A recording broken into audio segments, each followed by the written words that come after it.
Okay yes people, good morning to all of you. Process costing का class हम लोग का चल रहा था। प्रोसेस कस्टिंग का 2 क्लास ऑलरेडी हो चुका है। एक प्रॉब्लम मैंने सॉल्व किया था, बाकी इक्विवेलेंट प्रोडक्शन तो डिस्कशन नहीं हुआ था। फिर भी सारे कॉन्सेप्ट मतलब जनरल कॉन्सेप्ट पूरे के पूरे मैंने डिस्कशन ऑलरेडी कर चुका हूँ। चलो इलस्ट्रेशन 25 फटाफट रीड करो, खुद रीड करो illustration 25। Product X is obtained after it passes through 3 distinct processes. You are required to prepare process account from the following information: material, total, process 1, process 2, process 3. That is just total, process 1, process 2, process 3. Production overhead total, चलो process wise bifurcation नहीं है।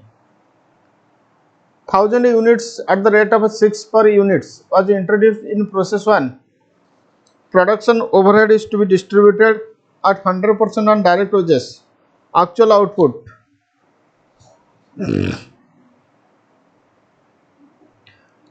Process 1 का units normal loss 5%, value of scrap per unit 4 रुपया। Process 2 units 840, normal loss 10%, फिर value of scrap per unit 8 रुपया। Process 3 unit 750, normal loss 15%, value of scrap per unit 10 रुपया। Prepare process account for 1, 2 and 3, मतलब process 1, process 2, process 3, ये तीनों process का account हम बनाएंगे।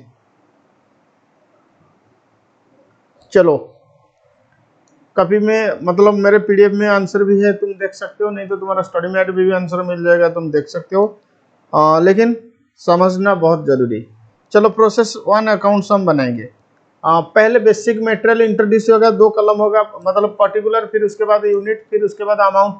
तो देखो डेबिट साइड में particular units amount, credit side में पर्टिकुलर यूनिट्स अमाउंट। ओके फटाफट इसको सॉल्व करो।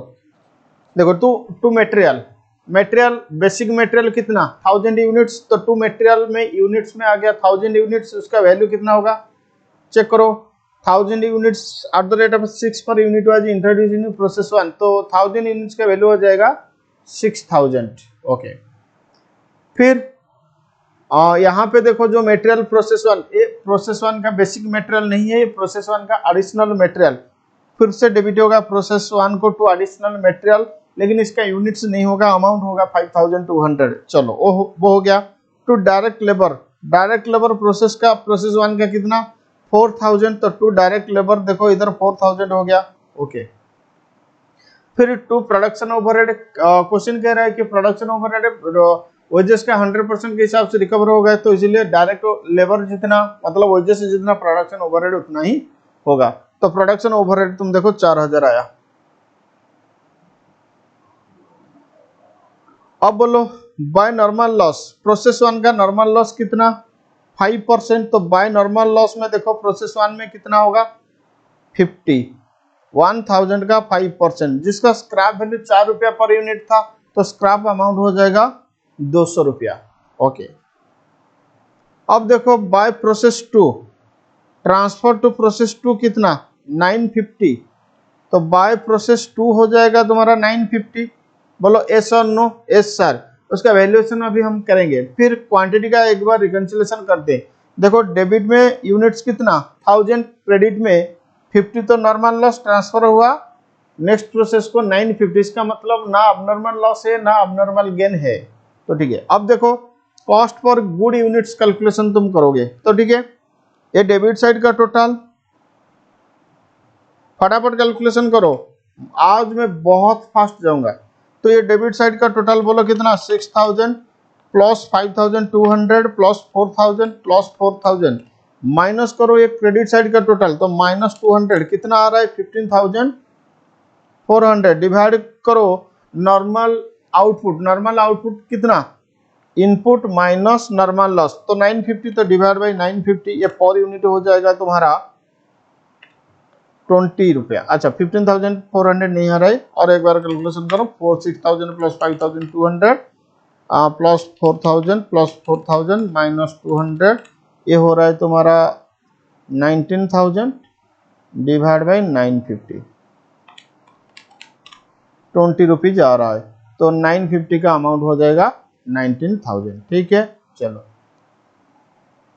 प्रोसेस 1 का मतलब प्रोसेस 1 अकाउंट हो गया। अब देखो प्रोसेस 2।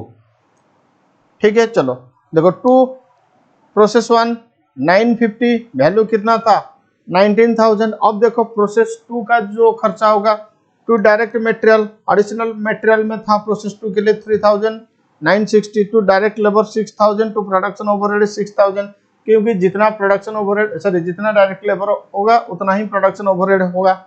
अब बाय नॉर्मल लॉस इसका 20% शायद क्वेश्चन चेक करना पड़ेगा। देखो बाय नॉर्मल लॉस 10%, तो ठीक है। तो प्रोसेस 2 का इनपुट कितना 950, उसका 10% नॉर्मल लॉस, तो कितना होगा 95। अब देखो by transfer to process 3 840 units. देखो 950 का इंट्रोडक्शन हुआ था, यस और नो? हाँ, 95 तो चला गया -95, फिर 840 नेक्स्ट प्रोसेस को गया -840। अब 15 यूनिट्स बच रहे हैं, मतलब टैली नहीं कर रहा है, तो 15 यूनिट्स क्रेडिट साइड में शॉर्ट हो रहा है, इसका मतलब अबनॉर्मल लॉस होगा 15 यूनिट्स। तो ठीक है, बाय अबनॉर्मल लॉस अभी 15 यूनिट्स हो गया। अब हम वैल्यूएशन करेंगे। अच्छा, ये जो नॉर्मल लॉस का वैल्यूएशन तो स्क्रैप के हिसाब से होगा। स्क्रैप कितना था 8 रुपया पर यूनिट था, तो 95 इंटू 8 ये हो जाएगा तुम्हारा 760। अब वैल्यूएशन होगा अबनॉर्मल लॉस का। अब वैल्यूएशन होगा अबनॉर्मल लॉस का ट्रांसफर टू प्रोसेस 2 का। कैसे वैल्यूएशन करोगे? डेबिट साइड का टोटल माइनस नॉर्मल लॉस का वैल्यू। तो देखो डेबिट साइड का टोटल तुम्हारा कितना हो रहा है, अरे भाई तुम ही फटाफट कैलकुलेशन करोगे, तो 19,000 प्लस 3960 प्लस 6,000 प्लस 6,000 माइनस करो 760, ये हो रहा है तुम्हारा 34,200 डिवाइड बाय करो तुम नॉर्मल आउटपुट तुम्हारा इनपुट माइनस नॉर्मल लॉस, तो 950 माइनस 95 ये होगा तुम्हारा 855। अब देखो पर यूनिट वैल्यू कितना आ रहा है 34,200 डिवाइड बाय 855, ये वैल्यू आ रहा है 40 रुपया, ये वैल्यू आ रहा है 40 रुपीज। अब नॉर्मल लॉस पर यूनिट 40 के हिसाब से वैल्यूएशन होगा, ट्रांसफर टू प्रोसेस 3 भी पर यूनिट 40 के हिसाब से वैल्यूएशन होगा। अब देखो 15 यूनिट्स इंटू 40, ये 600, ये जो 840 इंटू 40 ये तुम्हारा 33,600। बस हो गया प्रोसेस 2 अकाउंट। हम normal loss account abnormal loss account बाद में सॉल्व करेंगे। अच्छा, क्वेश्चन के रिक्वायरमेंट के हिसाब से हमें प्रोसेस अकाउंट देना है, हम नॉर्मल लॉस अबनॉर्मल लॉस ये सब अकाउंट्स नहीं बनाएंगे। ठीक है, जितना क्वेश्चन पूछेगा बस उतना ही मैं आंसर दूंगा। अब चलो प्रोसेस 3, तो 2 transfer from process 2 840 33,600 to direct material 5924 to direct labour 8,000 to production overhead 8,000। अब देखो नॉर्मल लॉस उसका 15%, तो 840 का 15% 126, 10 रुपया के हिसाब से 1260। ट्रांसफर हुआ है फिनिश गुड्स को 750। अब रिकंसिलेशन करो यूनिट्स का, डेबिट में 840, क्रेडिट में 126 प्लस 750, अबनॉर्मल गेन आ रहा है 36, अबनॉर्मल गेन आ रहा है 36 रुपया। ओके ठीक है, तो एक काम करो, अब cost per good unit calculation करो। डेबिट साइड का टोटल, सॉरी अबनॉर्मल गेन अभी नहीं आएगा ना। डेबिट साइड का टोटल देखो कितना हो रहा है 33,600 प्लस 5924 प्लस 8,000 प्लस 8,000, ये हो रहा है तुम्हारा 55,524 माइनस करो 1260, ये हो रहा है तुम्हारा 54,264 डिवाइड करो 840 माइनस 126 714, देखो 54,264 डिवाइड बाई 714 ये हो रहा है तुम्हारा 76। अब वैल्यूएशन होगा 36 इंटू 76 के हिसाब से 2736, ये भी होगा 76 के हिसाब से 57,000। बस खत्म हो गया तुम्हारा प्रोसेस अकाउंट। कितना टाइम लगा? 10 मिनट। अगर तुम ऐसा प्रैक्टिस करोगे तो 10 मिनट में तुम्हारा एग्जाम में कुछ आंसर हो जाएगा। बोलो 10 मिनट में अगर एक क्वेश्चन हो जाता है तो तुम्हें कितना खुशी लगेगा, तुम बोल सकते हो।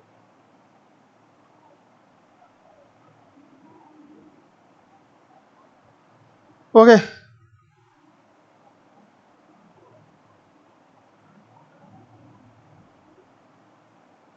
इलस्ट्रेशन 26 रीड करो।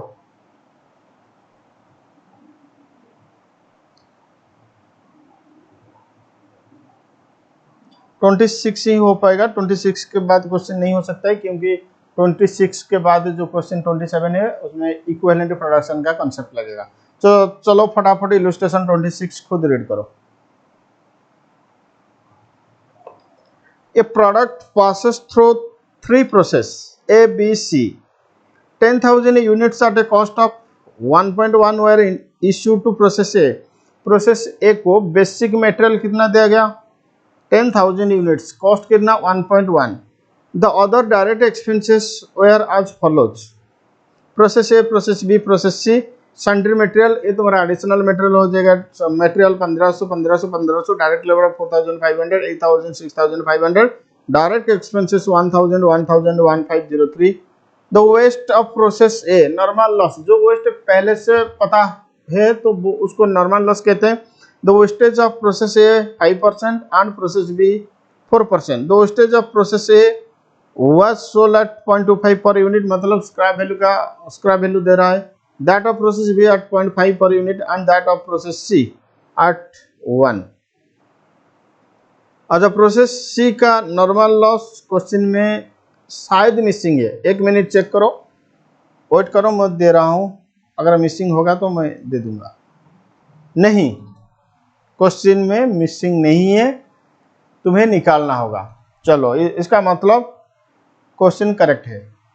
The overhead charge were 160% of direct labour. The final product was sold at 10 per unit fetching a profit on of 20% on sale. Find out the percentage of wastage in process C. Oh my god, जिसको मैं बोल रहा था कि question में missing है, question पूछ रहा है कि तुम उसी को कैलकुलेशन करो। ठीक है, कोई बात नहीं। हम किसी से नहीं डरेंगे, हम किसी से नहीं हारेंगे, हम हमेशा जीतेंगे, क्योंकि हम क्या मेहनत करते हैं। बोलो, आंसर देखोगे या कॉपी में लिखोगे? चलो कॉपी में लिखते हैं, मुझे क्वेश्चन में दिखना होगा।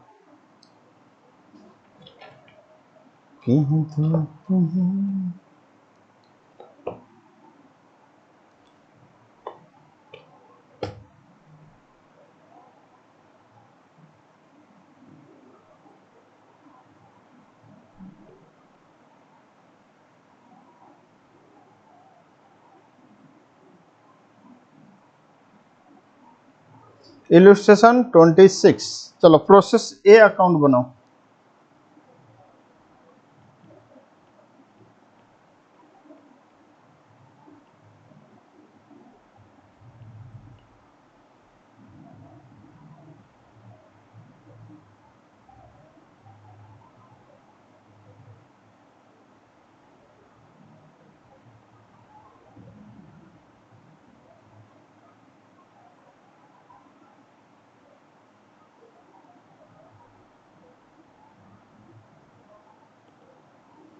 टू मटेरियल, बोलो मटेरियल कितना? 10,000 प्रोसेस ए का, जिसका अमाउंट होगा 1.1, मतलब 11,000। अच्छा, ये तुम्हारा बेसिक।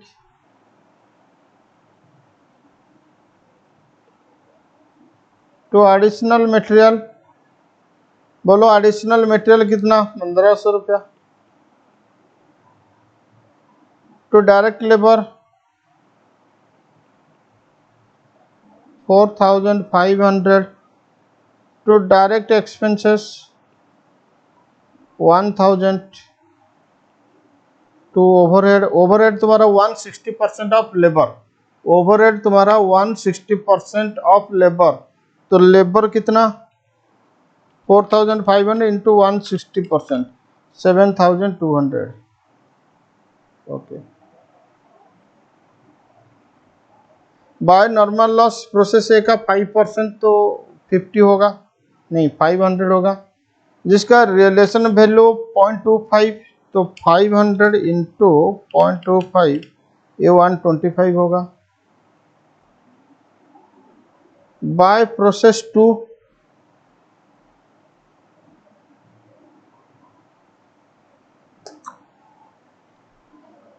बस बैलेंस शीट ट्रांसफर होगा क्योंकि इसमें और कुछ नहीं लिखा हुआ है। चलो बाय प्रोसेस 2 ऑब्वियसली 9500 होगा। वैल्यूएशन करो, डेबिट साइड का total 11,000 plus 1500 plus 4500 plus 1000 plus 7200 minus 125, ये हो रहा है 25075 डिवाइड बाई करो 9500।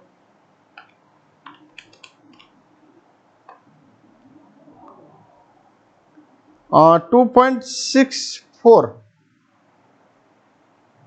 at the rate of 2.64, तो 25075। बस प्रोसेस ए अकाउंट हो गया। अब लिखो प्रोसेस बी अकाउंट।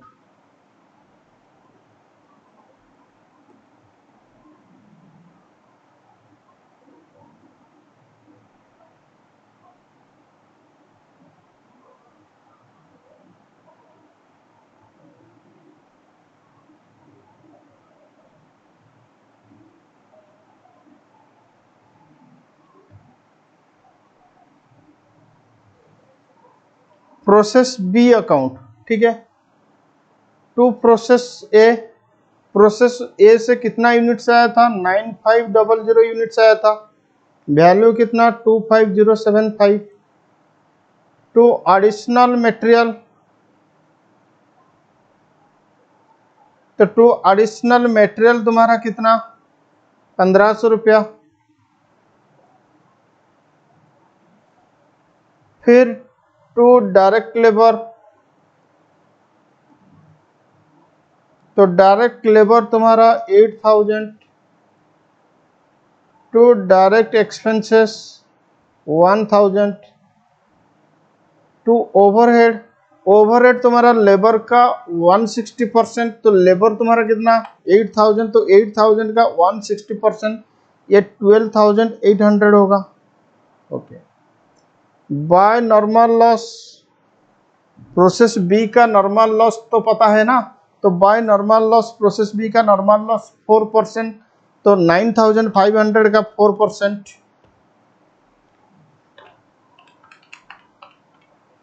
380, जिसका स्क्रैप रिलेशन 0.5 के हिसाब से होगा, तो 0.5 के हिसाब से 190। Okay, by process C, process C को जाएगा कितना 9120, तो इसका वैल्यूएशन तुम करो 25075 plus 1500 plus 8000 plus 1000 plus 12800 minus 190, ये होगा तुम्हारा 48185 डिवाइड बाई 9120, ये होगा तुम्हारा 5.283, तो 48185। ओके, प्रोसेस बी अकाउंट हो गया। अब लिखो प्रोसेस सी अकाउंट, ये बहुत इंपॉर्टेंट क्योंकि इधर नॉर्मल लॉस को बैक कैलकुलेशन करके निकालना होगा।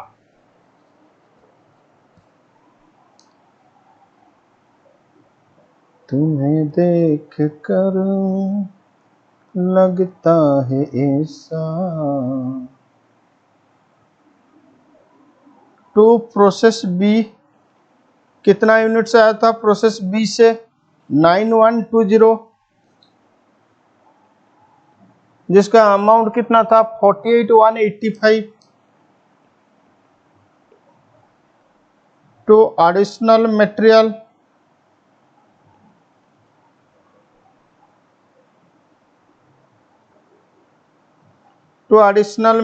कितना 1500 तो डायरेक्ट लेबर तुम्हारा 6,500 तो direct expenses 1503 to overhead direct labour का 160% याद है 6500 इंटू 160% कितना 10,400 बाय नॉर्मल लॉस। अब क्वेश्चन मार्क, जब तक नॉर्मल लॉस का क्वांटिटी पता नहीं चलेगा तब तक नॉर्मल लॉस का अमाउंट भी पता नहीं चलेगा, लेकिन बाय फिनिश गुड्स अकाउंट को कितना जाएगा, फिनिश गुड्स अकाउंट को कितना गया तुम चेक करो। The final product was sold at 10% per unit fetching a profit on 20% on cell. अच्छा, तो फिनिश गुड्स अकाउंट को कितना ट्रांसफर होगा वो भी हमें मालूम नहीं है। ठीक है, ओके, चलो लिखो वर्किंग नोट।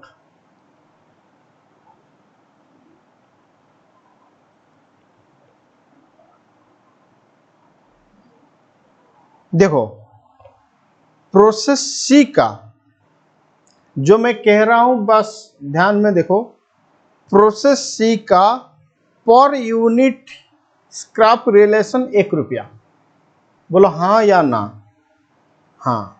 प्रोसेस 1 सी का पर यूनिट स्क्रैप 1 रुपया, मतलब अगर प्रोसेस सी में 1 यूनिट आता है स्क्रैप के हिसाब से तो 1 रुपया रिलेशन होगा। ठीक है, चलो प्रोसेस सी के बाद मान लो 1 यूनिट प्रोसेस ए, फिर प्रोसेस बी, फिर प्रोसेस सी, फिनिश गुड्स के हिसाब से अगर तुम बेचोगे तो 20% ऑन सेल्स तुम्हारा प्रॉफिट होगा। 20% ऑन सेल्स तुम्हारा प्रॉफिट होगा। चलो 1 यूनिट प्रोसेस बी तक, 1 यूनिट्स को अगर तुम देखोगे तो प्रोसेस बी तक कॉस्ट तो हम निकाल चुके हैं, प्रोसेस सी का कॉस्ट हम निकालेंगे। चलो सेल्स प्राइस चेक करो 10 रुपया, तो सेलिंग प्राइस तुम्हारा 10 रुपया। अगर सेलिंग प्राइस 10 रुपया होगा तो प्रॉफिट 2 रुपया होगा क्योंकि 20%, तो प्रॉफिट तुम्हारा 2 रुपया, तो कॉस्ट हो जाएगा 8 रुपया। मतलब 1 यूनिट प्रोसेस सी को क्रश करेगा तो उसका कॉस्ट हो जाएगा 8 रुपया। ओके, चलो इसको हम लिखते हैं सेल्स प्राइस फिनिश गुड्स का 10 रुपया minus profit at the rate of 20% 2 रुपया, तो cost per unit of finish goods 8 रुपया।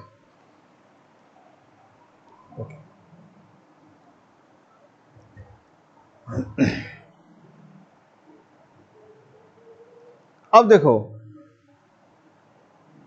इसको टोटल करो क्योंकि टोटल कॉस्ट तो मिल जाएगा ना। एक बार डेबिट साइड अमाउंट का टोटल करो, बहुत टेक्निकल क्वेश्चन। एक बार डेबिट साइड अमाउंट का टोटल करो 48,165 प्लस 1500 प्लस 6500 प्लस 1503 प्लस 10,400, ये टोटल हो रहा है तुम्हारा 68,068, ये 9120। ओके, मान लो नॉर्मल लॉस तुम्हारा x, नॉर्मल लॉस क्वांटिटी तुम्हारा x। ध्यान से समझो, बहुत टेक्निकल क्वेश्चन। दिमाग तुम्हारा काम नहीं करेगा अगर मेरा क्लास नहीं करोगे तो। मान लो normal loss per unit X, तो अमाउंट कितना होगा एक्स। क्यों, 1 रुपये के हिसाब से ना, एक्स इंटू ₹1 इक्वल टू कितना होगा एक्स होगा। अब फिनिश गुड्स को ट्रांसफर होगा 9120 माइनस एक्स, हाँ, जिसका अमाउंट कितना होगा सर 8 रुपया।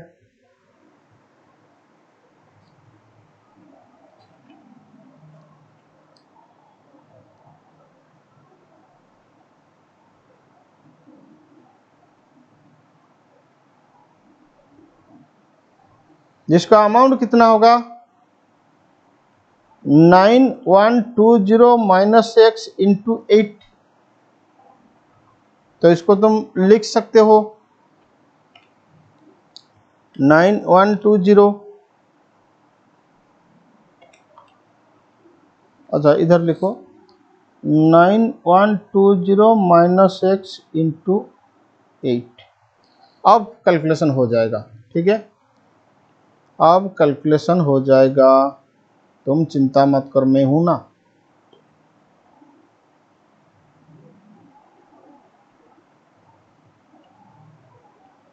बोलो, कॉस्ट पर गुड यूनिट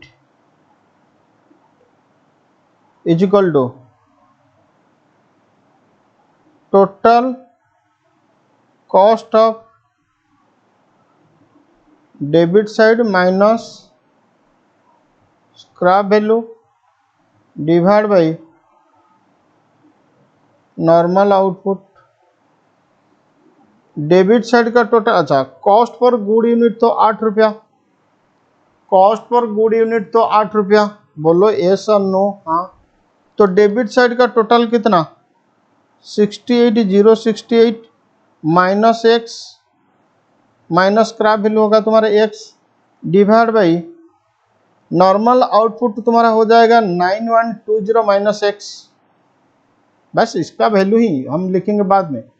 तो 9120 माइनस एक्स, इसको सॉल्व करो, 8 into 9120 minus X is equal to 68068 minus X, बस यही अमाउंट तो ना।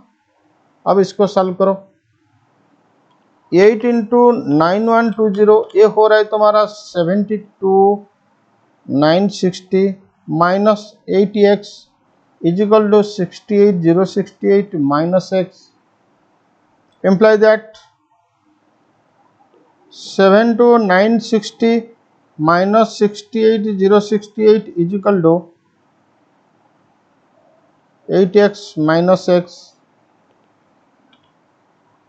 कैसे हुआ, एक काम करो, हरिद्वार जाओ, गंगा पानी में मुंह धो के आओ, समझ में आ जाएगा कैसे हुआ। अमाउंट को एक तरफ से मैंने ले लिया, एक्स का वैल्यू दूसरे तरफ को, ये -8x उस साइड जाएगा तो प्लस हो जाएगा ना। 4892 is equal to 7x, x is equal to 4892 divide by 7, 698.57।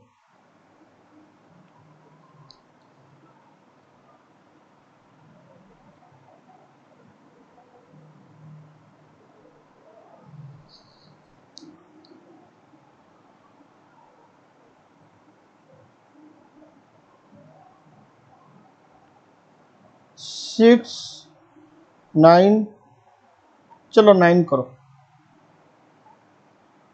मैं राउंड अप कर रहा हूं, क्या तुम्हें कुछ प्रॉब्लम है क्या, नहीं। 699 अब देखो 9120 माइनस 699, ये होगा 8421, इसका वैल्यू होगा कितना 68068।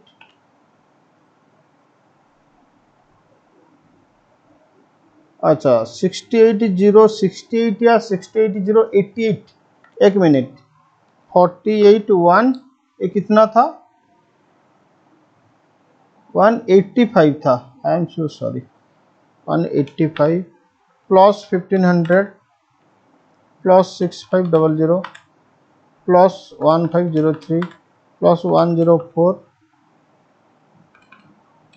68 सॉरी 68088 088 088 088 48 ये 72 होगा 4872 डिवाइड बाई 7 करोगे ये होगा 696 थोड़ा सा कैलकुलेशन का मिस्टेक हुआ था तो क्या कॉन्सेप्ट मिस्टेक थोड़ी ना हुआ था 696 तो ये भी हो जाएगा 696 अब 9120 माइनस 696 ये होगा तुम्हारा 8424 इंटू 8 करोगे 67,392। अब देखो क्वेश्चन के हिसाब से या क्वेश्चन का रिक्वायरमेंट क्या है क्वेश्चन कह रहा है कि तुम find out percentage of wastage in process C का वेस्टेज परसेंटेज निकालना होगा तो इतना क्वांटिटी वेस्टेज हुआ है इतने क्वांटिटी के ऊपर तो परसेंटेज इज इक्वल टू तो लिखो percentage of wastage in process is equal to 696 divide by 9120 into 100 ये आ रहा है तुम्हारा 7.63%। तो 7.63% स्क्रैप सॉरी वेस्टेज हुआ है प्रोसेस सी। ओके बस हो गया तुम्हारा इलस्ट्रेशन 26।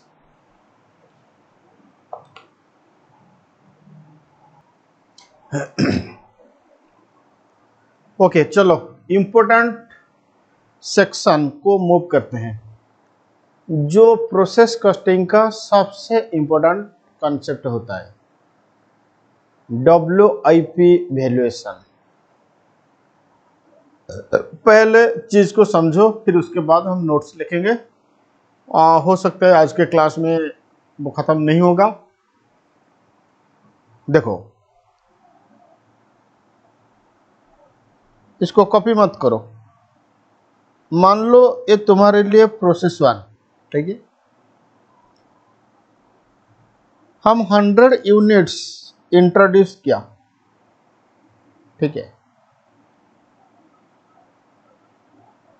प्रोसेस 1 खत्म हो गया 90 यूनिट्स आउटपुट के जैसे आया 10 यूनिट लॉस हो गया। ये जो 90 यूनिट्स हुआ इसमें से मैंने देखा 80 यूनिट्स कंप्लीट बाकी जो 10 यूनिट्स ये इनकम्प्लीट जिसको कहते हैं WIP। देखो ये जो 90 यूनिट्स तो डिवाइड बाई तुम 90 करोगे तो इसमें 80 कंप्लीट यूनिट्स वाला आएगा 10 इनकम्प्लीट यूनिट्स आएगा। कंप्लीट यूनिट्स इनकम्प्लीट यूनिट से दोनों बराबर नहीं होगा। मान लो एक यूनिट कंप्लीट मतलब 100% कंप्लीट और मेरे पास 2 यूनिट्स जो 50% कंप्लीट तो मैं एक कह सकता हूं कि ये जो 2 यूनिट्स 50% कंप्लीट इसको अगर मैं इक्विवेलेंटली एक्सप्रेस करूं तो 1 यूनिट 100% कंप्लीट हो जाएगा। कैसे मेरे पास एक नोट है जो 100 रुपया का और एक नोट है जो 50 रुपया का, और एक नोट है जो 50 रुपया का। तो मेरे पास अभी कितने नोट्स है? 3 नोट्स। लेकिन ये 3 में एक होगा भारी वाला, 2 होगा थोड़ा सा कम, क्योंकि 50 रुपया 50 रुपया। अगर मेरे पास जो 2 50 रुपया का नोट्स है, मैं इसको इक्विवेलेंटली बोल सकता हूं कि एक 100 रुपया का नोट्स है। बोल सकता हूं या नहीं? हाँ। तो इसको कहते हैं इक्विवेलेंट यूनिट्स। क्या कहते हैं? Equivalent units. तो इक्विवेलेंट यूनिट्स का कंसेप्ट कब लगेगा? जब प्रोसेस में WIP रहेगा। अगर सारे गुड्स 100% कंप्लीट हो जाता है तो उस वक्त इक्विवेलेंट प्रोडक्शन का कॉन्सेप्ट नहीं आएगा, या इक्विवेलेंट यूनिट का कॉन्सेप्ट नहीं आएगा। तो इक्विवेलेंट यूनिट्स का कॉन्सेप्ट कब लगेगा? जब प्रोसेस, मतलब ईयर एंड में प्रोसेस में WIP है। चलो, ये पूरा 2 घंटा का डिस्कशन चलेगा नोट्स लिखने के लिए। फिर उसके बाद बहुत सारे प्रॉब्लम करने के बाद ये टॉपिक तुम्हें, मतलब प्रैक्टिकल क्वेश्चन तुम सॉल्व कर पाओगे। तो अभी नोट्स लिखो, जितना हो सकेगा मैं समझाऊंगा, लेकिन पूरा का पूरा कॉन्सेप्ट अभी तुम्हें समझ में नहीं आएगा। हम इसको छोटा छोटा कॉन्सेप्ट बना के मैं समझाऊंगा। चलो लिखो।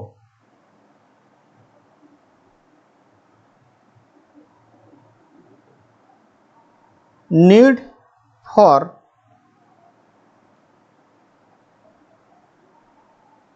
Valuation of WIP in process costing.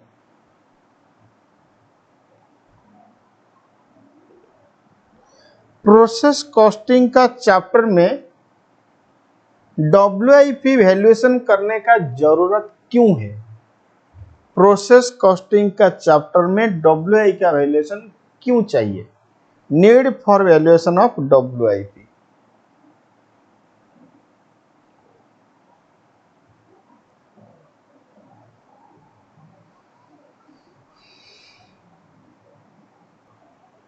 लिखो। Point number A, if all units introduced into a process during a period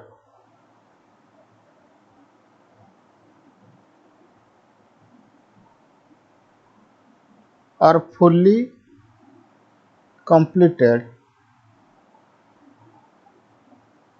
and transferred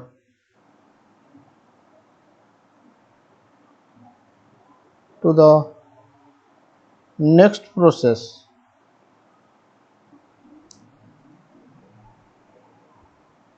comma, it is simple to compute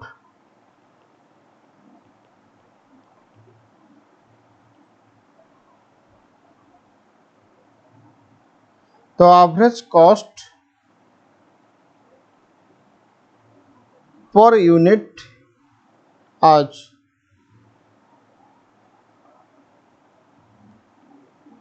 total cost minus scrap value divided by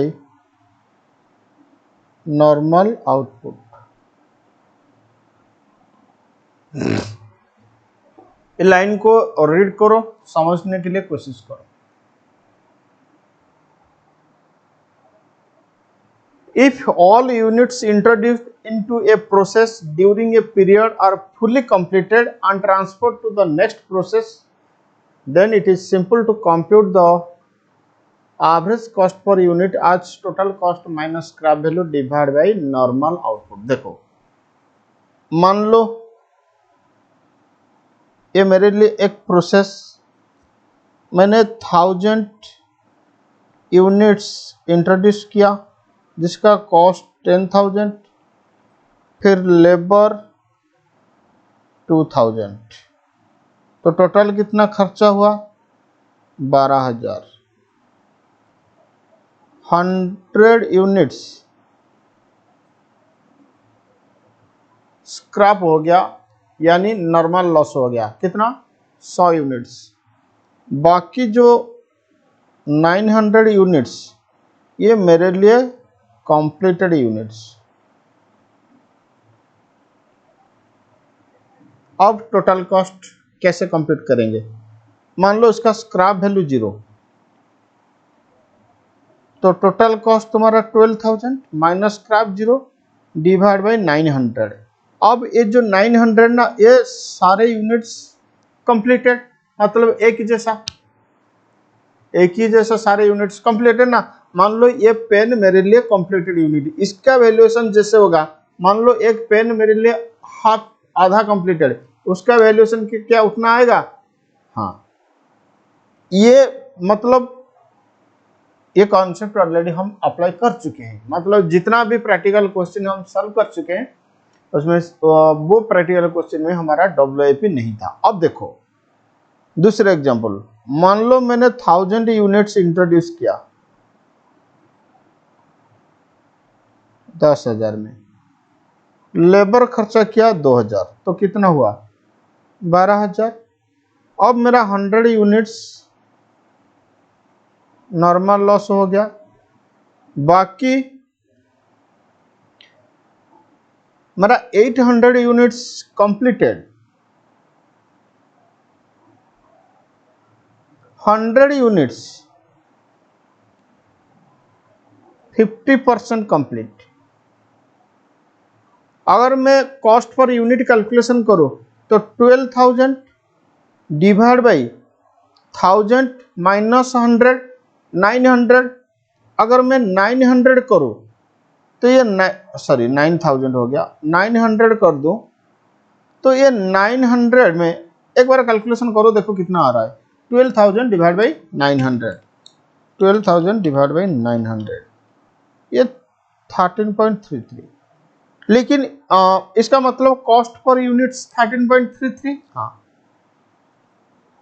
इसमें 800 होगा, फिर 900 होगा, ये 800 तो fully complete, ये 100 unit 50% complete. मतलब ये जो 800 यूनिट्स इसमें काम 100% हो चुका है, उसका कॉस्ट भी 13.33। ये जो 100 यूनिट से आधा काम हुआ है, इसका कॉस्ट भी 13.33। ये कैसा लॉजिक, कैसा वैल्यूएशन किया हो? तो मतलब एक पूरा पेन को बनाने के लिए 13.33, आधा पेन बनाने के लिए 13.33। काल तुम तो बोलोगे बिल्कुल पेन ना बनाने के लिए भी 13.33 खर्चा होगा, तो इसीलिए ये वैल्यूएशन रॉन्ग हो जाएगा या गलत हो जाएगा। गलत हुआ किस लिए? क्योंकि इसमें WIP है। तो जब WIP होगा तो हम ऐसे साधा सीधा फॉर्मूला नहीं लगा सकते हैं। हाँ देखो, ये जो 900 यूनिट्स बचा, टेक्निकली सोचो, इसमें 800 ये तो कंप्लीट, बाकी 100 यूनिट्स जो आधा आधा कंप्लीट, दो आधा को अगर मैं दो आधा आधा वाला यूनिट से अगर मैं ले लूं, वो एक पूरा वाला यूनिट के साथ बराबर हो जाएगा ना। तो ये 100 यूनिट्स कितना परसेंट कंप्लीट? 50%। मैं इसको बोल सकता हूं कि 50 यूनिट्स 100% कंप्लीट, क्योंकि दो यूनिट को मैं लेके ये कंप्लीट यूनिट के साथ कंपेयर कर रहा हूं, तो इसको कहते हैं इक्विवेलेंट यूनिट्स, इसको कहते हैं इक्विवेलेंट यूनिट्स। अगर ये 100 यूनिट से 30% कंप्लीट होगा तो 30 यूनिट से हो जाएगा इक्विवेलेंट यूनिट्स। तो इक्विवेलेंट यूनिट से हम कैसे कंप्लीट करेंगे मैं सिखाऊंगा, लेकिन छोटा सा कॉन्सेप्ट याद रखो कि हाँ इक्विवेलेंट का कॉन्सेप्ट मतलब क्या होता है।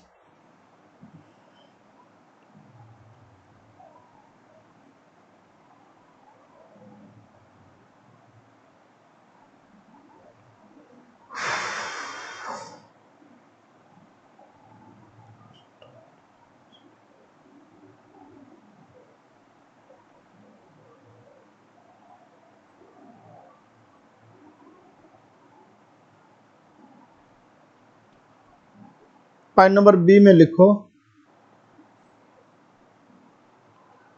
however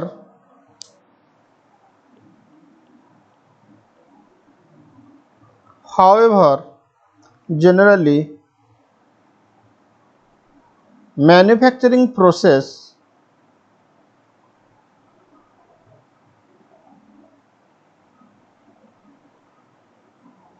however generally manufacturing processes are continuous activities.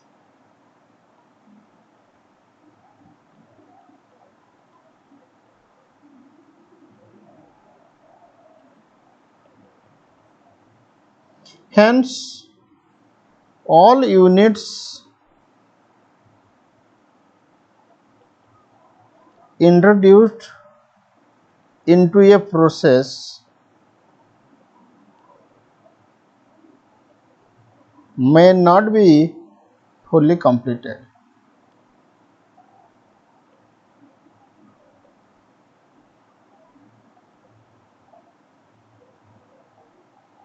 There might be units lying as closing WIP. Point number C में लिखो hence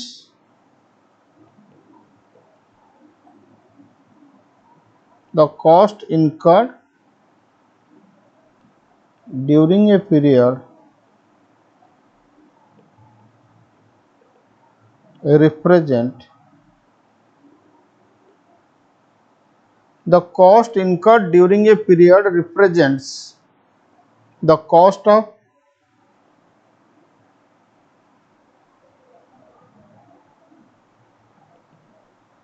work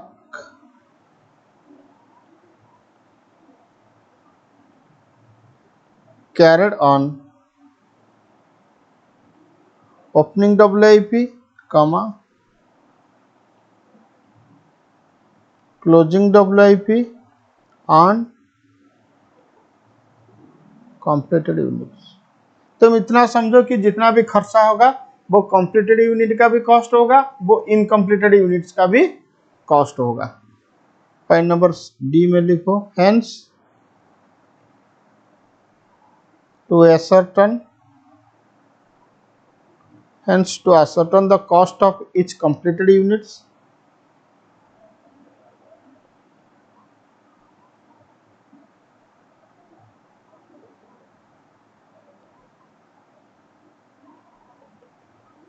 It is necessary to ascertain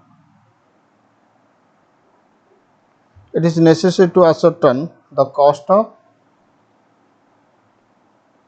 WIP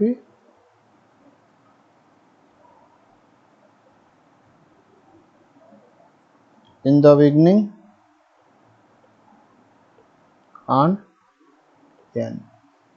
हमें निकालना होगा WIP का कॉस्ट बिगनिंग में कितना, जो बिगनिंग में WIP था वो इस साल कंप्लीट हो जाएगा, उसका कॉस्ट कितना, जो इस साल WIP मतलब एंड में जो WIP है उसका कॉस्ट कितना, ये सारे चीज हमें डिटरमाइन करना पड़ेगा.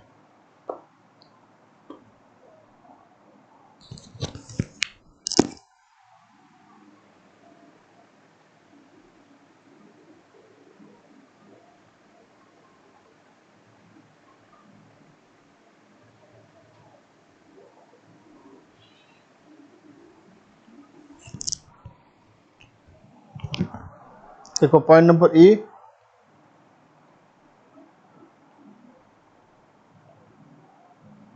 To make valuation of WIP we will apply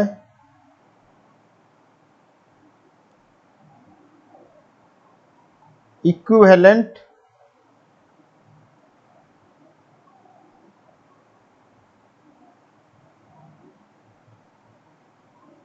production concept.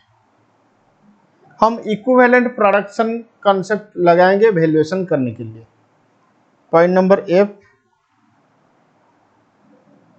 The followings are methods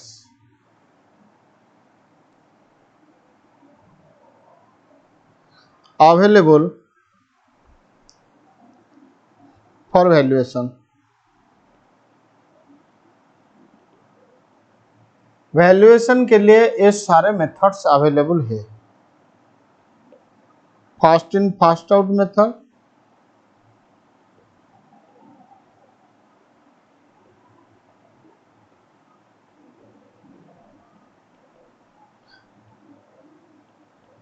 last in first out,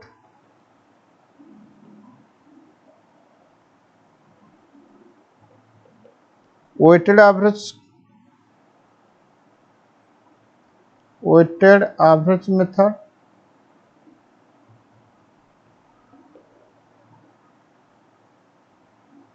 बस ये तीनों मेथड्स है। लेकिन फीफो, वेटेड एवरेज, ये दोनों फ्रीक्वेंटली क्वेश्चन में आएगा। मतलब 99.99 100% केस में ये दो मेथड अप्लाई होगा, लिफो मेथड कभी अप्लाई नहीं होगा।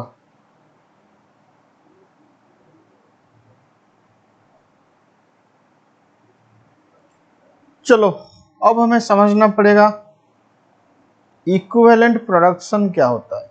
तो नेक्स्ट लिखो, व्हाट इज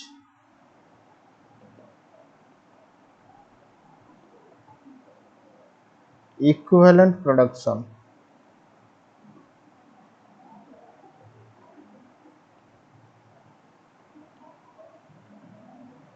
इक्विवेलेंट प्रोडक्शन क्या होता है, लिखो। इक्विवेलेंट प्रोडक्शन मीन्स, कंटिन्यू करो मेरे साथ साथ, मैं बोल रहा हूं तुम लिखो। Equivalent production means converting the incomplete production units. Equivalent production means converting the incomplete production units into their equivalent completed units. क्या लिखा? Equivalent production means converting the incomplete units into their equivalent completed units। मतलब मेरे पास 2 units आधा आधा completed वाला था, मैंने उसको कन्वर्ट करके 1 यूनिट कंप्लीट बना दिया। मतलब मेरे लिए 2 यूनिट्स आधा आधा, उसका कीमत जितना, मतलब उसका इंपॉर्टेंस जितना, मैं ऐसे बोल सकता हूं कि 2 आधा आधा यूनिट्स, 1 पूरा यूनिट्स। ठीक है, 4 आधा आधा यूनिट्स, 2 कंप्लीटेड यूनिट्स, 6 आधा आधा यूनिट्स, 3 कंप्लीटेड यूनिट्स, 8 आधा आधा यूनिट्स, बोलो 4 कंप्लीटेड यूनिट्स। मेरे पास 4 25% कंप्लीटेड यूनिट्स है। मतलब एक गुड्स का 25% कंप्लीट, तो इसका मतलब 4 यूनिट्स है, लेकिन वो 4 यूनिट्स 25% ईच कंप्लीटेड। इसको अगर मैं इक्विवेलेंटली बोलूं तो एक कंप्लीटेड यूनिट्स हो जाएगा, क्योंकि 4 25 होगा तो 100 बनेगा। ठीक है, तो equivalent production means converting the incomplete production units into their equivalent completed units. तो लिखो, equivalent units is equal to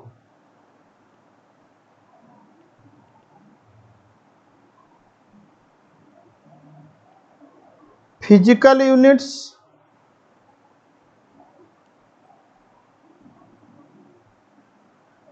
partly complete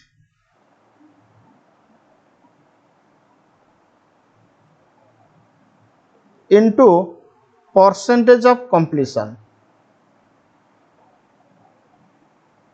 already मैं एग्जांपल बता चुका हूं कि 100 यूनिट्स है जो ईच 30% कंप्लीट, तो वो इक्विवेलेंट कितना होगा? 100 इंटू 30%, 30 कंप्लीट यूनिट्स होगा। तो लिखो, फॉर एग्जांपल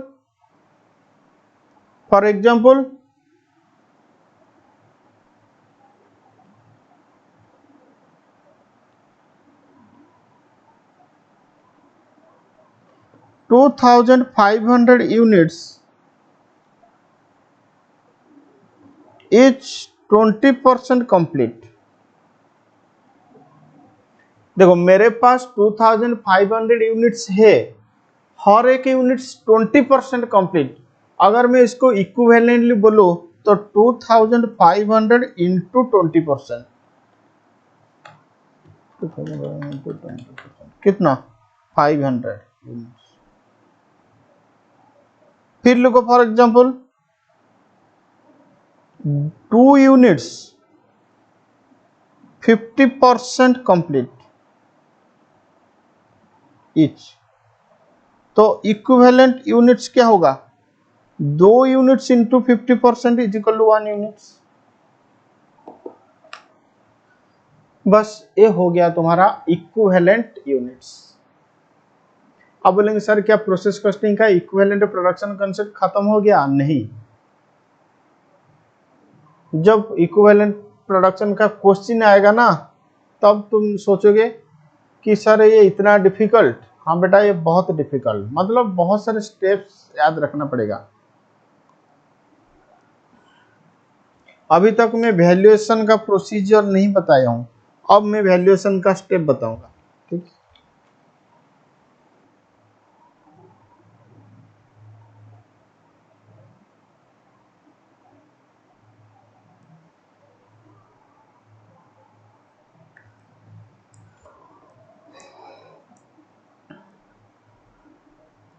ओके।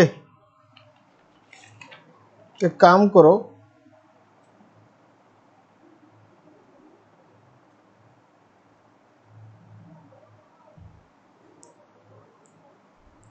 लिखो procedure for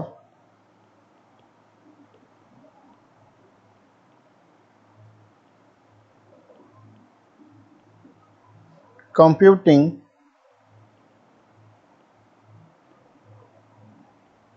equivalent units and preparation of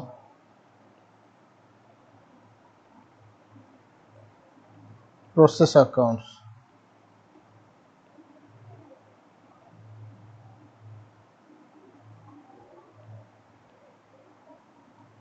ये बहुत इंपॉर्टेंट कंसेप्ट, मतलब इक्विवेलेंट प्रोडक्शन का कंसेप्ट आएगा तो हम यही प्रोसीजर फॉलो करेंगे। देखो बेटा क्वेश्चन या तो सिंपल क्वेश्चन आ सकता है, जिस क्वेश्चन हम सॉल्व ऑलरेडी कर चुके हैं, इलस्ट्रेशन 24, इलस्ट्रेशन 25, इलस्ट्रेशन 26, उसमें इक्विवेलेंट प्रोडक्शन का कॉन्सेप्ट नहीं था। लेकिन मैक्सिमम केसेस में इक्विवेलेंट प्रोडक्शन वाला क्वेश्चन एग्जाम में आएगा, तो इसीलिए इक्विवेलेंट प्रोडक्शन का मतलब इक्विवेलेंट प्रोडक्शन का कंसेप्ट अगर क्वेश्चन में लगेगा तो यही प्रोसीजर हम अप्लाई करेंगे।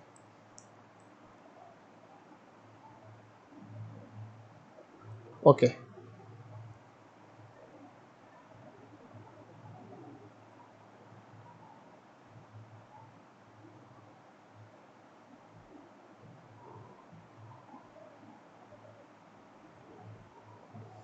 मैं प्रोसीजर को दो भाग में क्लासिफाई कर रहा हूं। एक होगा तो मेरा स्टेप्स, ये तो तुम्हारे लिए बहुत इंपॉर्टेंट रहेगा। एक तो होगा तुम्हारा स्टेप्स, नो डाउट तुम्हें स्टेप वाइज फॉलो करना पड़ेगा। लेकिन और एक होगा तुम्हारा बेसिक चेक। पहले हम बेसिक चेक करेंगे, बेसिक चेक के बाद हम स्टेप्स अप्लाई करेंगे। तो बेसिक चेक में दो चीज आएगा,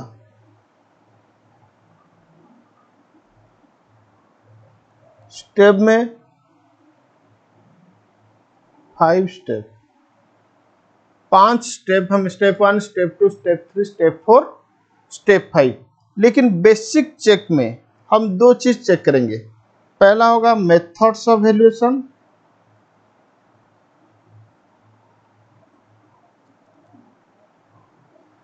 फिर दूसरा होगा फास्ट प्रोसेस और subsequent process.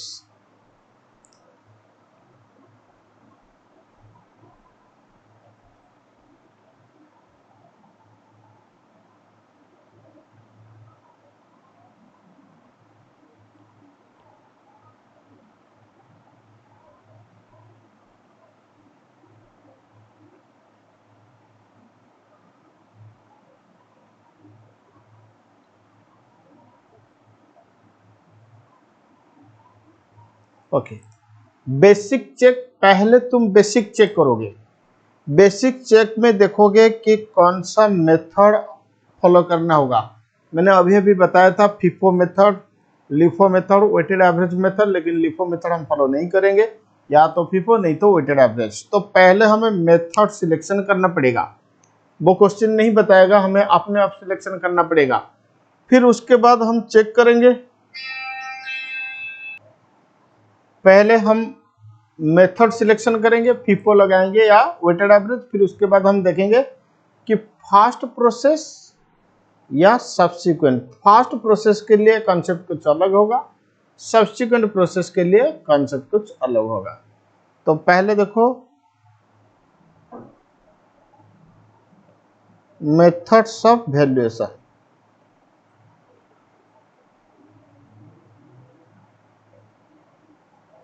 Okay,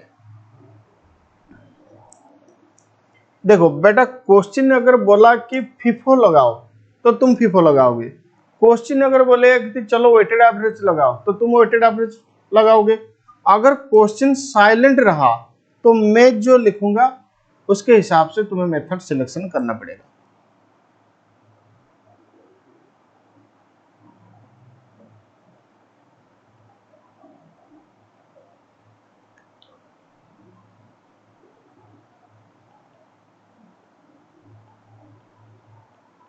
degree of completion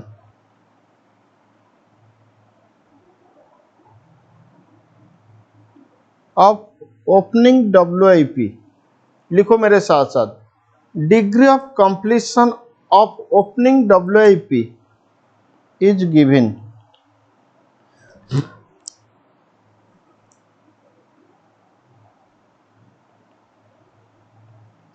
cost breakup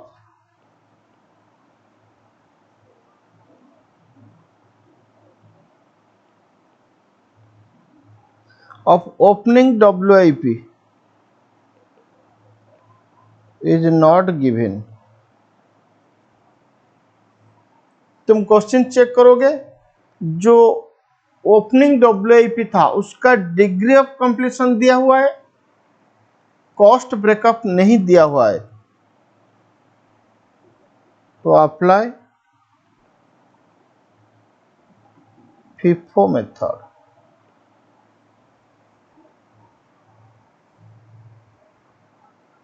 अभी लिखो, याद रखो, जब मैं प्रैक्टिकल क्वेश्चन समझाऊंगा तब मैं रिलेट कर दूंगा कि देखो इसीलिए मैंने फीफो यूज किया, इसीलिए मैंने WAC यूज किया। WAC का मतलब वेटेड एवरेज कॉस्ट मेथड। तो फीफो कब लगेगा? Degree of completion of opening WIP is given, cost breakup of opening WIP is not given. इसका दूसरा सिचुएशन होगा तो वेटेड एवरेज लगेगा। बोलो वेटेड एवरेज कब लगेगा?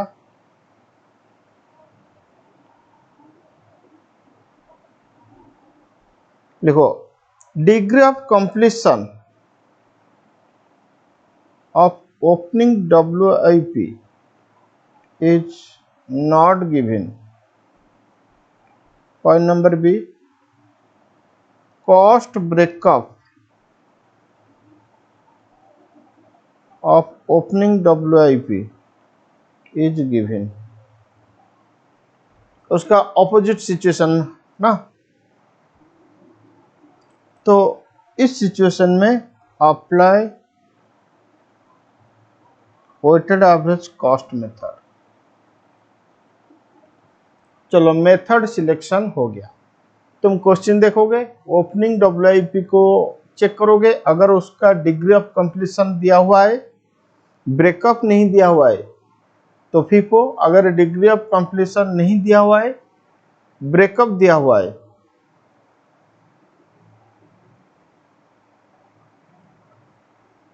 तो वेटेड एवरेज। ये हो गया मेथड्स। नेक्स्ट लिखो,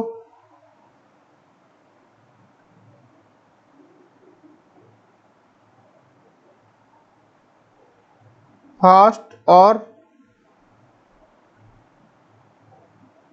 subsequent process.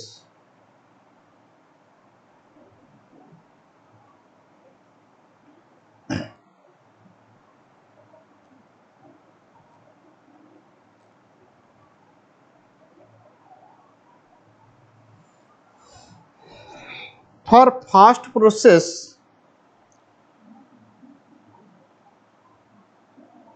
cost elements are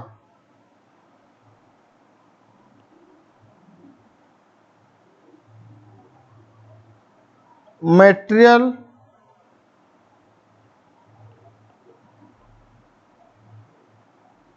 labor,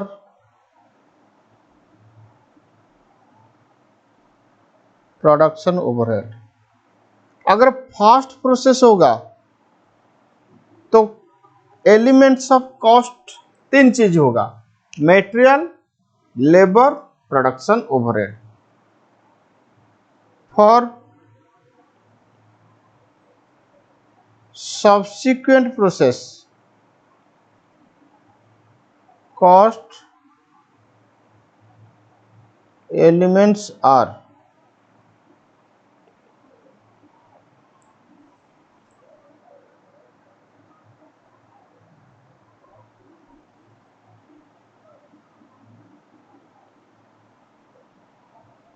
material A जो कि ट्रांसफर्ड फ्रॉम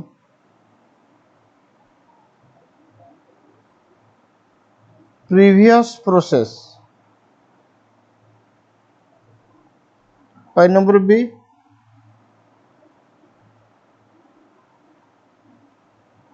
मटेरियल बी जो कि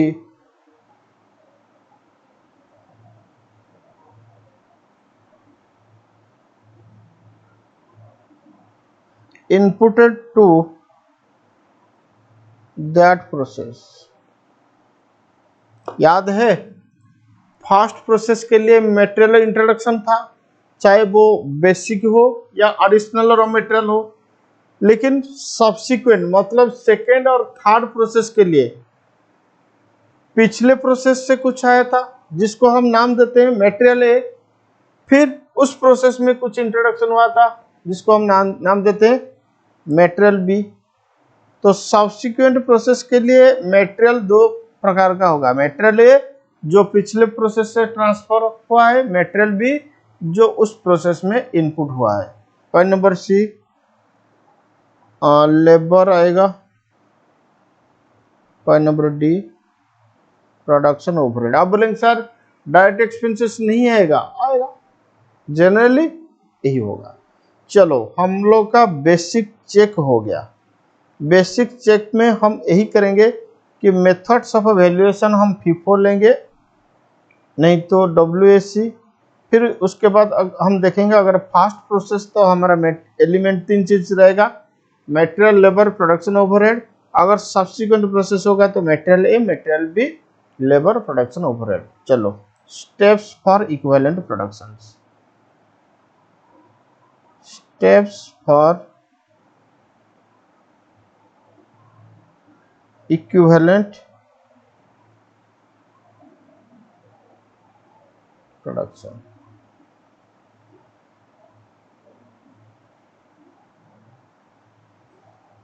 देखो स्टेप 1, इनपुट, आउटपुट और रिकंसिलेशन। पहले इनपुट आउटपुट रिकंसिलेशन करो।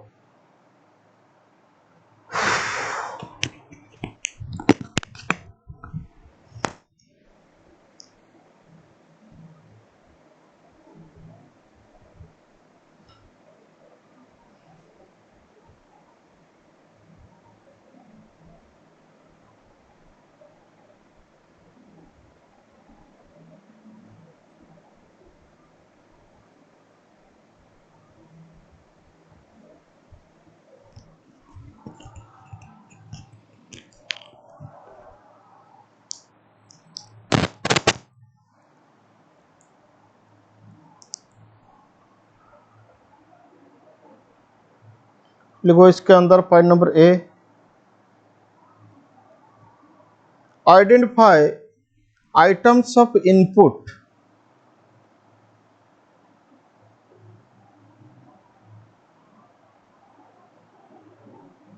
During the period. ठीक है, is equal to opening WIP plus freshly introduced units. अभी तुम स्टेप्स लिखो, नोट्स लिखो, समझने के लिए कोशिश मत करो, ठीक है, मैं समझाऊंगा।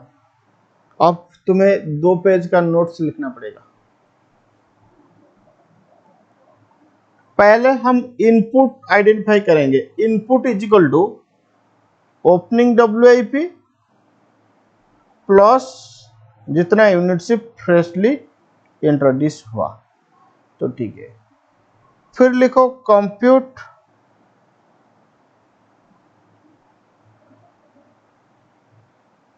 Normal loss either point number I percentage of total input,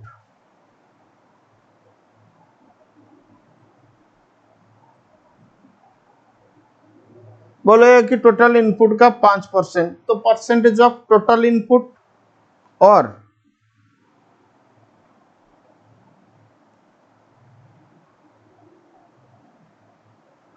percentage of expected production.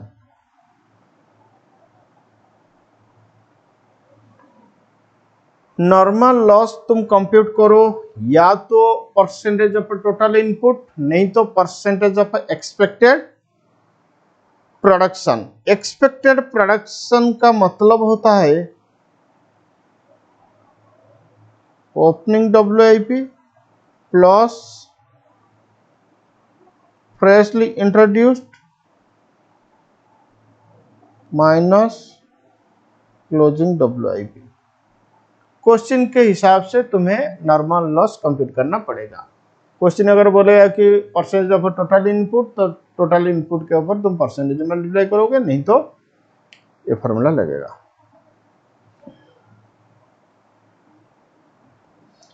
Point number C लिखो, identify total production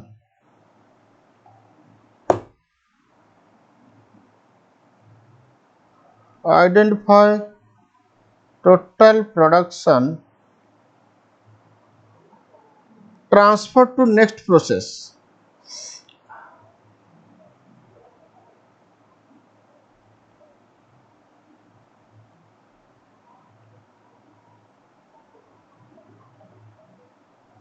Identify total production transferred to next process and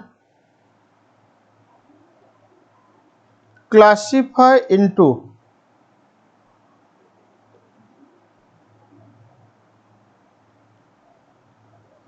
transfer from opening WIP, फिर transfer from fresh units।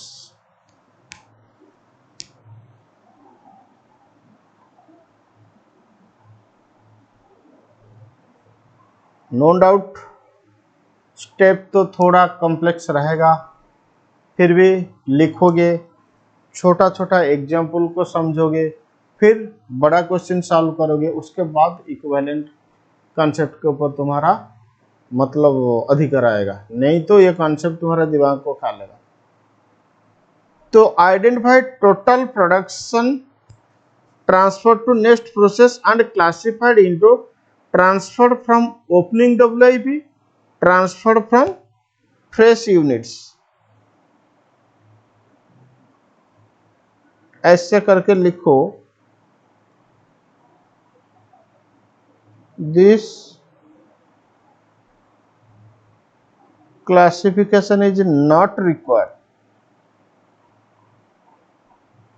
This classification is not required for weighted average cost method।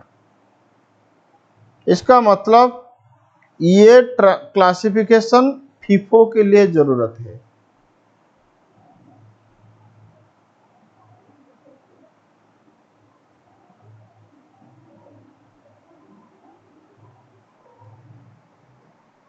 Transfer from opening WIP, transfer from fresh units. ये जो classification होगा ये only FIFO method के लिए classification होगा। हाँ,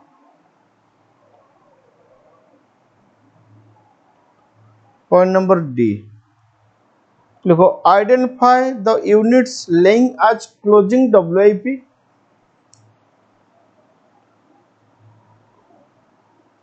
identify the units laying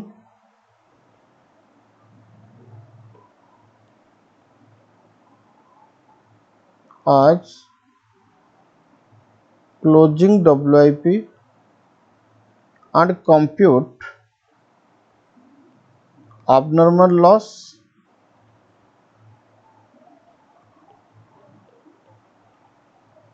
oblique gain as balancing figure।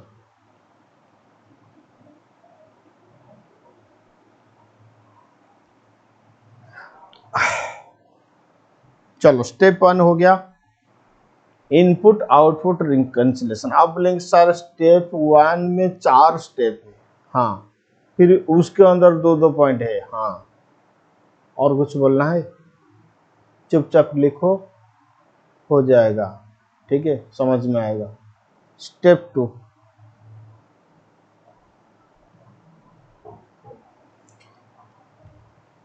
देखो, percentage of completion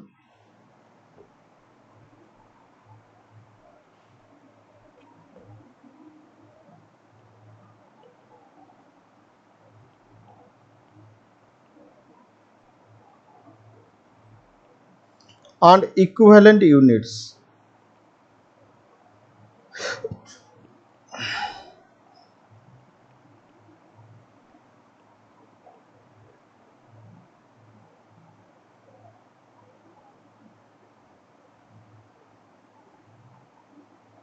percentage of degree of completion and equivalent units, ठीक है।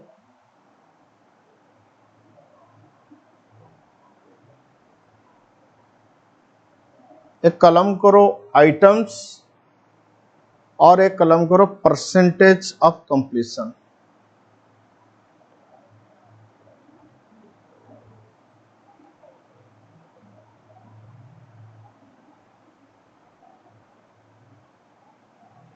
हमारा जो प्रिपरेशन टेक्निक्स होता है ना, वो थोड़ा लेंदी होता है, क्योंकि मैं सारे नोट्स लिखाता हूँ, ठीक है। तो तुम्हें थोड़ा दिक्कत हो सकता है जब तुम नोट्स लिखोगे, फिर उसके बाद तुम्हें कोई भी नहीं हरा सकता है, क्योंकि प्रॉपर नोट्स के साथ जाओगे। अगर 1-2 क्वेश्चन में समझा दूंगा कि ये ऐसे होगा, तुम जिंदगी में बहुत आगे नहीं जा सकते हो। तो ठीक है, चाहे तुम मेरे क्लास को पसंद करो या ना करो, मेरा कुछ नुकसान नहीं होगा, लेकिन मैं मेरा तरीका फॉलो करता हूँ। जैसे मेट्रो में टीचर्स जैसे पढ़ाते हैं, बस मैं उसे पढ़ाता हूँ। अगर तुम्हें जिंदगी में बहुत आगे जाना है तो इस तरीके से पढ़ो।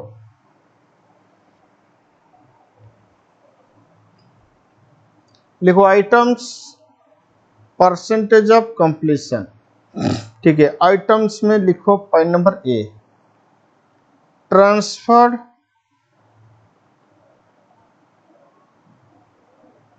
To next process,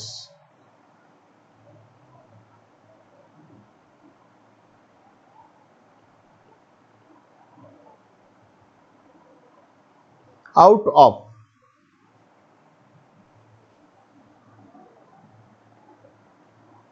opening WIP। उसका डिग्री ऑफ परसेंटेज होगा 100% minus DOC in prior period. देखो, मान लो वो यूनिट्स पिछले प्रोसेस में 30% कंप्लीशन हुआ था, इस प्रोसेस में फिनिश गुड्स हो गया। तो बोलो, जो यूनिट्स पिछले प्रोसेस में 30% हुआ था, इस प्रोसेस में 100 फिनिश गुड्स मतलब 100% हो गया, तो इस प्रोसेस में कितना परसेंटेज काम हुआ? 70%। सिंपल। जो ओपनिंग WIP से जाएगा, तो ओपनिंग WIP इसका मतलब कुछ काम पिछले प्रोसेस में हुआ था, ठीक है। तो पिछले प्रोसेस में मान लो कि 40% काम हुआ था, इस प्रोसेस में वो 100% मतलब कंप्लीट हो गया। इसका मतलब इस प्रोसेस में कितना परसेंटेज काम हुआ, 60, सिंपल चीज 100% minus DOC in prior period. जो ट्रांसफर होगा आउट ऑफ फ्रेश यूनिट्स,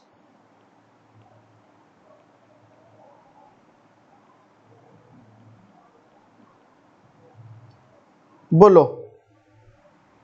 ये जो फिनिश गुड्स है ना, इस प्रोसेस में इंट्रोड्यूस हुआ था, इस प्रोसेस में फिनिश गुड्स हो गया, ट्रांसफर हुआ, तो उसका डिग्री ऑफ कंप्लीशन तो 100% होगा। हाँ, point number B.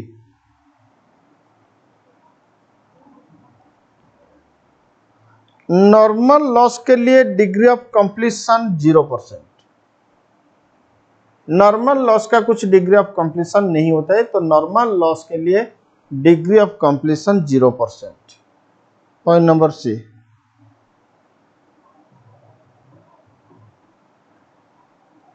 abnormal loss का डिग्री ऑफ कंप्लीशन 100% होगा। और आज स्पेसिफाइड, अगर क्वेश्चन बोलेगा कि abnormal लॉस का डिग्री ऑफ कंप्लीशन 70% होगा तो 70% लेंगे, क्वेश्चन साइलेंट रहेगा तो हम 100% लेंगे।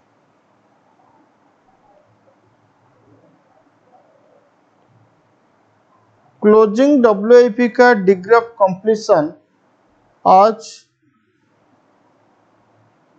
स्पेसिफाइड, क्वेश्चन में बोल देगा कि इसका डिग्री ऑफ कंप्लीशन कितना हुआ है।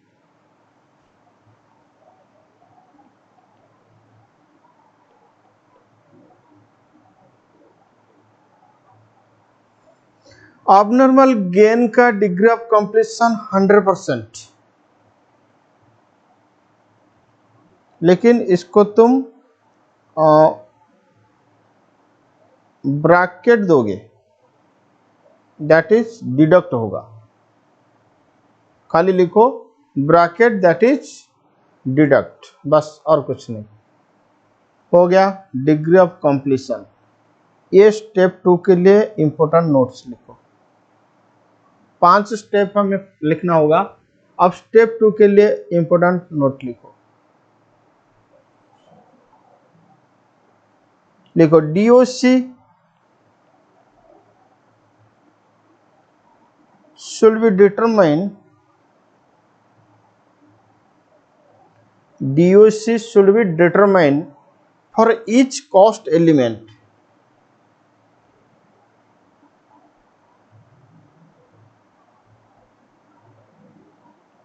that is मटेरियल के लिए, लेबर के लिए एंड ओवरहेड के लिए एक्सेट्रा। तुम जो DOC का मतलब डिग्री ऑफ कंप्लीशन निकालोगे ना, वो एलिमेंट वाइज निकालोगे, मटेरियल के लिए कितना, लेबर के लिए कितना, प्रोडक्शन ओवरहेड के लिए कितना। दूसरे notes, in case of second और subsequent process,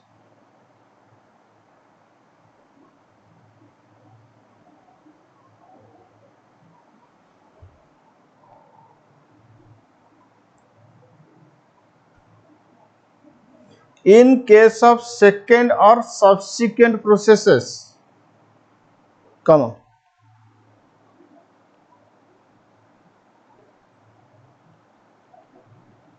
material A is regarded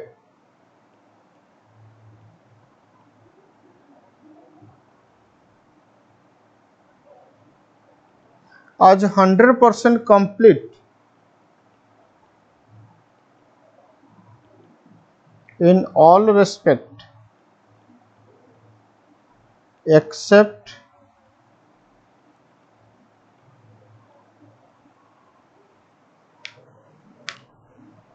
opening WIP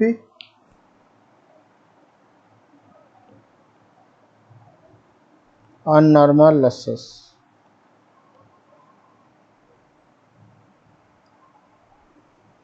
अभी लिखो, मैंने बोला ना लिखने के लिए, तुम लिखो, समझने के लिए कोशिश मत करो, डरो मत। इन केस ऑफ सेकेंड और subsequent process, material A is regarded as 100% complete in all respect except opening WIP and normal losses।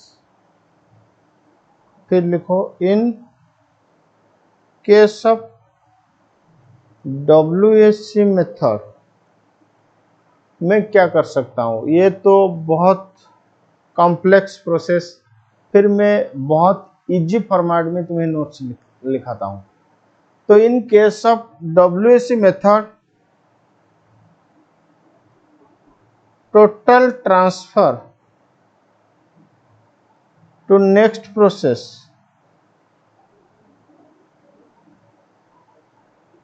Is taken as 100% complete. फिर मैं यही गारंटी दे रहा हूं, 2-4 क्वेश्चन सॉल्व करने के बाद तुम देखोगे ये कॉन्सेप्ट तुम्हारे लिए बहुत आसान हो जाएगा, क्योंकि मैं सारे नोट्स लिखाता हूं, जब क्वेश्चन कराऊंगा सारे नोट्स को इंटरलिंक कराऊंगा। तो in case of WSC method, total transfer to next process is taken as 100% complete, comma breakup between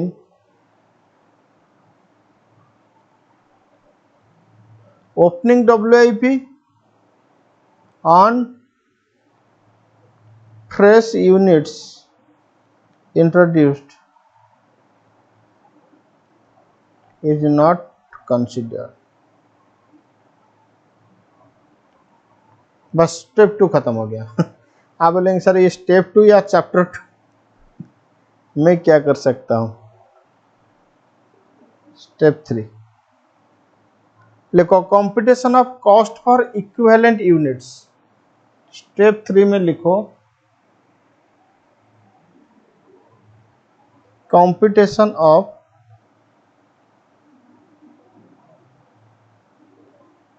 cost for equivalent unit.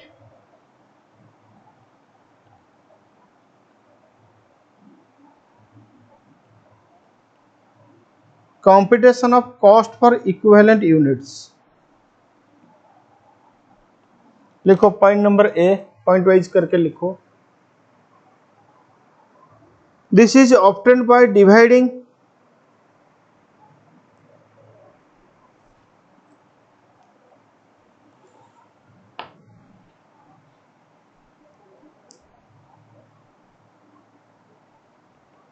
This is obtained by dividing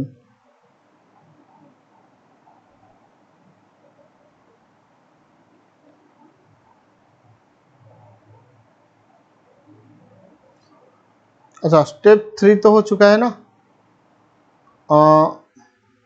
check करो। Computation of cost for equivalent units, this is obtained by dividing the cost material labour overhead by respective equivalent units। Okay, scrap value of a normal loss if any is reduced from the cost of material, in case of subsequent process it is reduced from the cost of material A। under WSC method the total cost यानी opening WIP cost plus current cost is determined for calculating the cost for equivalent units। अगर step 3 तुम नहीं लिखे हो, मुझे लगता है कि रिकॉर्डिंग में कुछ प्रॉब्लम हुआ है, पॉज हो गया था। हाँ, अगर नहीं लिखे हो तो वीडियो को थोड़ा बैक करके स्टेप 3 पहले कंप्लीट करो। ओके, स्टेप 4 लिखो, कॉस्ट अपॉर्शनमेंट। स्टेप 4 में लिखो कॉस्ट अपॉर्शनमेंट। ओके, तो लिखो total cost is apportion over production, comma abnormal loss and closing WIP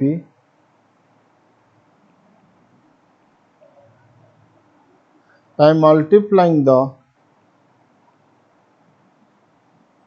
equivalent units with the appropriate cost for equivalent units.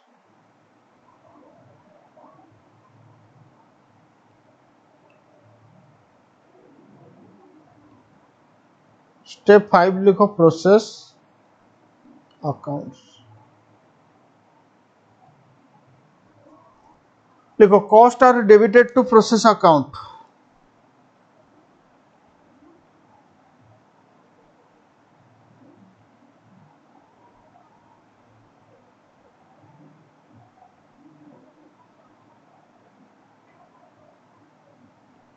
The credit side is updated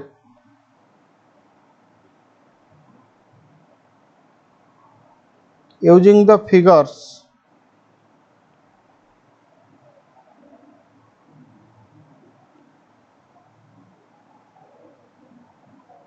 determined in step 4 above.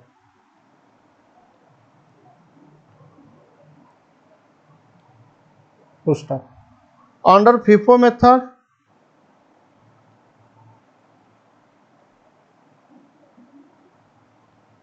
cost of production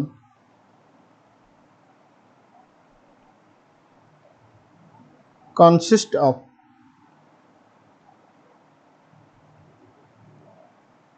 cost of opening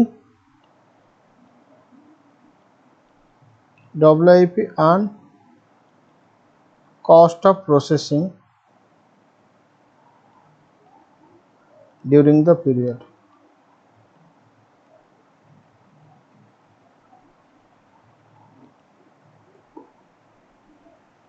देखो step खत्म हो गया। मैं मान रहा हूं कि step लेंदी हो गया, लेकिन मैं इतना गारंटी दे रहा हूं कि अगर तुम प्रॉब्लम प्रैक्टिस करोगे तो हर प्रॉब्लम तुम सॉल्व नहीं कर सकते हो। एग्जाम में तुम्हारा क्वेश्चन गलत होगा ही होगा। अगर तुम स्टेप को समझोगे फिर उसके बाद तुम प्रॉब्लम सॉल्व करोगे, 100% केसेस में तुम्हारा सॉल्यूशन करेक्ट रहेगा। बोलो तुम कैसा प्रिपरेशन चाहते हो? कुछ कम पढ़ोगे, छोटा मोटा क्वेश्चन सॉल्व करोगे, एग्जाम में जो क्वेश्चन आएगा वो नहीं होगा, फिर स्टेप मार्किंग के हिसाब से खुद को सेटिस्फाई करोगे। नहीं तो एकदम अच्छे से स्टेप वाइज हर पॉइंट को समझोगे, क्वेश्चन जैसा भी आएगा तुम सॉल्व कर लोगे। हाँ, दो जो प्रकार का प्रिपरेशन है ना, पहला प्रिपरेशन में मतलब कॉन्सेप्ट नहीं समझोगे। क्वेश्चन सॉल्व करने के लिए शुरू से तुम्हें बहुत अच्छा लगेगा, लेकिन बाद में तुम खुद को धिक्कार करोगे कि ये क्वेश्चन मेरे द्वारा नहीं हो रहा है। हाँ, अगर मेरे हिसाब से तुम जाओगे, शुरू से तुम्हें लगेगा कि ये क्या है, ये मेरे द्वारा नहीं होगा। जब प्रैक्टिकल क्वेश्चन सॉल्व करोगे तब बहुत मजा आएगा कि अच्छा यही चीज है, ये तो लिखा हुआ है। ठीक है, जो चीज देखने को या शुरू से तुम्हें दिक्कत दे रहा है या प्रॉब्लम कर रहा है या मतलब क्या हार्ड लग रहा है, मान लो या सोच लो कि वो चीज तुम्हारे लिए बहुत काम में आएगा। ठीक है, जो चीज शुरू से आसान लगता है वो अच्छी चीज नहीं है। Every difficulty road has a beautiful destination. Road जितना आसान होगा तो डेस्टिनेशन तुम्हारा उतना अच्छा नहीं होगा। ठीक है, चलो एनएच में तुम जाते हो, रोड कितना आसान, डेस्टिनेशन कुछ नहीं है। लेकिन अगर तुम हिल चढ़ोगे, मतलब पहाड़ के ऊपर जाओगे, तो रोड कितना डिफिकल्ट होगा, जब डेस्टिनेशन में पहुंचोगे कितना शांति मिलेगा तुम सोचो। जो भी पिकनिक स्पॉट है डेफिनेटली तुम गए होगे वहां पे। तो तुम सोचो, इनिशियली अगर तुम ज़्यादा कष्ट करोगे तो रिजल्ट तुम्हें बहुत अच्छा रिजल्ट बाद में मिलेगा। अगर इनिशियली तुम मतलब मेहनत नहीं करोगे तो रिजल्ट तुम्हें नहीं मिलेगा। देखो, अब बोलेंगे सर स्टेप्स हमें समझ में नहीं आया, बेटा मैंने लिखवाया नहीं समझाया। इस वीडियो को मैं अभी ब्रेक कर दूंगा, ठीक है। मैं तुम्हें यही कह रहा हूं कि 5 बार स्टेप को पढ़ के आना, 5 बार, सिर्फ 5 बार। क्या तुम मेरे लिए स्टेप्स 5 बार नहीं पढ़ सकते हो? हाँ, नेक्स्ट वीडियो ओपन करने से पहले या नेक्स्ट वीडियो मेरा यूट्यूब में अपलोड होने से पहले तुम इस स्टेप को 5 बार पढ़ो। समझो या नहीं समझो, समझना जरूरी नहीं है, 5 बार पढ़ो। नेक्स्ट क्लास में मैं प्रैक्टिकल क्वेश्चन कराऊंगा स्टेप के हिसाब से। तुम्हें प्रैक्टिकल क्वेश्चन दूंगा, फिर स्टेप एक स्टेप में लेके अप्लाई करूंगा। हाँ, ये स्टेप यही है, अगर फिफो होगा तो ऐसा होगा, अगर वेटेड एवरेज होगा तो ऐसा होगा, फास्ट प्रोसेस होगा तो ऐसा होगा, सब्सिक्वेंट प्रोसेस होगा तो ऐसा होगा। हर स्टेप को हम समझेंगे, ठीक है। तो तुम्हारे लिए मैं आज एक होमवर्क दे रहा हूँ। मैंने कभी भी जिंदगी में होमवर्क नहीं दिया था, तो मैं तुम्हें थोड़ा छोटा सा होमवर्क दिया हूँ कि ये सारे स्टेप्स 5 स्टेप 5 बार पढ़ के आना। 5 स्टेप बोलो, 5 स्टेप 5 बार पढ़ के आना। 5 स्टेप 5 बार, 5 स्टेप 5 बार, 5 स्टेप 5 बार, ठीक है। अगर मेरा क्लासेस तुम्हें अच्छा लग रहा है तो दोस्त को शेयर करो, मेरे चैनल को सब्सक्राइब करो, फिर नोटिफिकेशन प्रेस करो। अगर तुम्हें पेन ड्राइव क्लास चाहिए किसी भी सब्जेक्ट का, हर सब्जेक्ट का क्लास हम प्रोवाइड करते हैं। अगर तुम्हें पेन ड्राइव क्लास चाहिए तो इस नंबर में कॉल करो। Thank you, tata, bye bye.